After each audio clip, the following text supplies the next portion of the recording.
எழுதும்போது திமுகவை நிறையா சீண்டியிருக்கிறாங்க. மக்கள் நலன் மக்கள் நலன் என்றே சொல்லுவார், தன் மக்கள் நலன் ஒன்றே தான் மனதில் கொள்வார்லாம் பாட்டு எழுதியிருக்காங்க.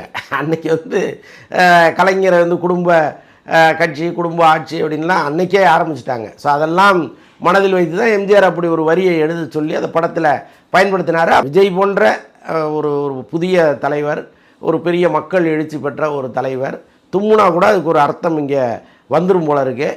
அதையெல்லாம் தெரிந்து தான் படத்திலும் இவங்க வரிகள் எழுதுகிறாங்க, பாடலாக அமைக்கிறாங்க.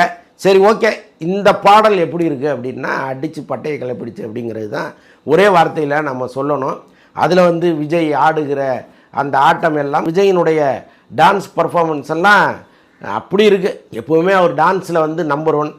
இந்த படத்தில் அதுவும் கடைசி படம் அப்படிங்கிறதுனால ஒரு நிமிஷம் அவருடைய சிங்கிள் பர்ஃபார்மன்ஸ் இருக்குது போல இருக்குது.